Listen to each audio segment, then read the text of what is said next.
Welcome to this very special edition of The Author's Voice with KAJ, a show where we explore the stories behind the stories. Here we dive into the worlds created by authors, discover their inspirations, and ensure that you walk away enriched and inspired. And today we have with us author Leslie A.M. Smith, 30 plus year veteran of marketing and public relations, author of Laws of Promotion, 50-page marketing guide for small businesses and local nonprofits. We'll talk about that. So let's dive into the story behind the story. Welcome to the show. Thank Leslie. you. Thank you so much. It's great to be back. So I appreciate it. You're welcome. Welcome to the show once again, this time on The Author's Voice with KAJ. So we'll be talking about your book, Laws of Promotion, the quintessential marketing guide to help any small business or nonprofit put promotion in motion. We'll come to the book, but first, how did you get to this part of the book itself? Playing on to Newton's law of motion to this promotion thing. Help us understand your journey towards becoming an author and about this particular book. Sure. So when I started my business 30 years ago, and I would, meet with small businesses, and some people were happy to pay me to do things, and other people just didn't have the resources to do that. And so I would do workshops and, with groups, with the, Chamber of Commerce, different business affiliations. And I sort of logged on to this and went, I'd like to give people an analogous situation so they can understand what they don't know from what they know. And so these days, kids are learning about Newton's laws of motion as early as fourth grade. So that's somewhat familiar. People understand the basics of physics, right? And just the 3 laws of motion. So I took those and made them the laws of promotion. And I didn't write the book for, another 25 to 30 years. I wrote it in COVID when I had time. I always had in the back of my mind, I want to write this book, because over the years I would, meet people who they need to know about marketing. They don't need a degree in marketing, but they need to have a understanding of the fundamentals. And this would give them that shortcut. 50-page guide. It's not intimidating, not jargon, not a bunch of letters that they don't understand that they'd have to constantly be looking up. They're not, and I couldn't find even a book to refer them to. If they weren't going to hire me, if they couldn't take one of my workshops, if they didn't glean enough from, a discussion with me, then where do I send them? And, not everybody would think they need, to help them in that way. So even Marketing for Dummies, those yellow and black books that they sell around town, the marketing book was like 200 pages. That's daunting. Who wants to read 200 pages? So I wanted to make something that was super accessible, a how-to guide. It has fill in the blanks. It has cartoons. It's very accessible and down to earth, and just takes marketing into the brass tacks instead of diving right into social media. And that's why this works it worked in 1995 when I was doing these workshops. It works in 2025 as a book. They need to understand the fundamental basics of marketing, so then they can decide intelligently and strategically what promotional elements they need to implement.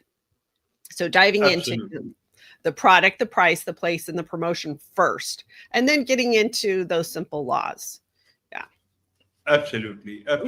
So let's straightway come to the book itself. And here's the book on the screen. We are looking at Newton, and then we are looking at promotion. Help us understand, how did this cover idea happen? The name of the book, about the laws of promotion. Sure. So, they work so nicely with marketing, right? So the first law is a body at rest stays at rest, and a body in motion stays in motion unless acted upon by an outside force. And this was common when I would talk to startups. They would do things like, back in the 90s, they'd say, I created a brochure and I go to the Chamber of Commerce meeting, or they join the Chamber of Commerce. And so, do you come to the meetings? No. but I'm in the directory. Okay, that's not enough. You're still a body at rest. And these days, people will say, well, I created this great website, and so it's on the internet, so people should find me. And that whole idea of build it and they will come is a fallacy. They are not going to discover you. You have to go out and introduce yourself to them. So that's the first rule. And that's, you would think that that's a no-brainer, but they need to be told that. They need to be told that they need to get out and participate. They can't just open and put the open sign up and expect miracles to happen. It just doesn't work that way. They need to move their feet. Then the second law is force equals mass times acceleration, which sometimes trips people up. But when you think about, so force is how much do you have to do? How long is your tactical marketing calendar? Like how many things do you have to do? Well, that depends on your mass, how big you are. Like, are you a large company, or are you a teeny tiny, solopreneur, one person, don't want to employ anybody? So it'll scale. And then how fast do you want to grow? Are you a little solopreneur and you want to make $1 million your first year? Well, then you have to do the force escalates. You'd have to do a lot. You'd have to spend a lot on your promotion and really get it out to a really broad audience. So it depends, what you want to do. And it scales the other way. If you're a solopreneur and you just need enough to, cover the finances and support yourself and your family, and it scales down, and you decide what that force is. Sometimes people do too much. And because they follow the trends. Oh, I need to be on Instagram. Oh, TikTok's the latest thing. Okay, I need to be on TikTok. Oh, I need to be, putting stuff on Reddit. Oh, I need to be writing on Medium. Oh, it's exhausting. So they get into this overload, this mania, and it's not doing them any good. So scale back a little bit. So that's what the second law is. And then the third law is for every action, there's an equal and opposite reaction, right? And you may remember the balance cradle with the balls, and you pull one out, all the silver balls hanging on this little cradle, and they bounce, right? So for every action, there's an equal and opposite reaction. So when I pull this one out, this one's going to move out over here, and it's going to keep going. It just perpetuates. So for small businesses, what that means, that could be a review on Google or a Yelp review. That can be horrific for their reputation. And so how do you deal with a dissatisfied customer? So here's this action of somebody being upset, and you need to take an equal and opposite reaction. So you need to be as nice as possible. You do not meet them with the same. You want to go opposite. And I've seen people make the mistake of, they knew exactly who was making this comment on Google, poor service or whatever. And they're like, that guy's just a jerk. Well, he probably is. He will show himself. But if you come back at him like a jerk, then you're a jerk too, right? And nobody won. I'm not going there. He attacks his customers when they're not happy. I'm not going to take that chance, right? But instead, if you go the opposite, you find out what happened. Is there any truth to their claim? And can we make it good? Did something really bad happen and it's just a bad day? Then you make it good. I'm so sorry you had that experience. And most of those things you can reply to publicly. I'm so sorry you had that bad experience. Let us come in and make it right for you. Bring some friends. We'd love to host a party of 6 for you, or something, if it's in a restaurant or something. So you want to go equal and opposite. So at least equal. I would say go even more than equal, right? So if they wanted their $50 back, you give them $200 worth of service, right? So, and that's how you'll keep things good. So in a larger company, that can mean something much more disastrous, Tylenol poisoning, those kinds of bigger things. And they did the right thing. They took it all off the market back in, the 80s. So they took it all off the market and made sure that the customers were safe. So it was an opposite reaction, right? Let's remove everything. It cost them, right? But it saved their reputation in the long run. Absolutely. Yeah. Absolutely, Leslie. So 50 pages. Are these things that cover the 50 pages, or there is something else that you may want to talk about? Well, let me show you what the 50 pages are like. you have cartoons. you have fill in the blank sections. So here's your product, price, place, promotion, and all of this can be downloaded from my blog. So you can use it again and again. For some people, they may have many products that are very different depending on what they do. So they may sketch out their product, their price, their place, promotion for each different product. Most of us just have one service overall. So we just have one main thing that we're looking at. It's always a good idea to revisit this when you're doing your, strategic planning, your marketing planning, your business planning. Like, what's changed? Have we made a pivot? Did we make a pivot after COVID? Is that still working? Do we still have that market? Do we still have that need? What else can we do? If you want to expand, like, what else can we do? What's an adjacent or tangential, realm of products and services that we can offer that will increase our sales? So it's an easy read because it's probably 10 pages worth of copy. It's all this other stuff to make it super simple, right? So I've had everyone from, Fortune 500 company consultant uses this. He says it keeps it at his desk all the time and just uses it to remind himself. And then I have, startups, restaurants, entrepreneurs, and a high school class use this as their marketing guide. So there's multiple purposes for this. And I wanted it to look like anybody could read this, right? I mean, a sixth grader would get something out of it. A 60-year-old gets something out of it. Second act businesses. This is a great place to start, especially for, if you've already had a career and then you want to create something else to be a consultant or something, and you were never in marketing. Well, the last thing you want to have to do is go back to school just to learn marketing. So this is just a simple guidebook that gets you up to speed. You can read it in a half an hour. Then go back and do the work and, and create. It's the start of a plan. You will create some goals and objectives from filling that out, mostly in that second law. Like, this is where I want to be, and this is how big I am and how big I want to be, and this is how quickly I want to grow. So you've worked through those, those SMART elements of your objectives: specific, measurable, actionable, realistic, and timed. And so then you have something to base your promotions on. So that way, if you think you need to, it's an assumption, you make an assumption that you're going to post 3 times a day on Instagram and it's not getting you any customers, then you can stop that. You do not have to do that for peer pressure. You're just not going to benefit from it. It's just not for you. So you need to figure out, like, where is your audience? Where, are you better off using LinkedIn or not using social media at all? Are you better off going to a business association's convention and getting a table in their, trade show and meeting people that way and cultivating your leads that way? You may need some social media just to say, yes, we were here. See us at booth 36.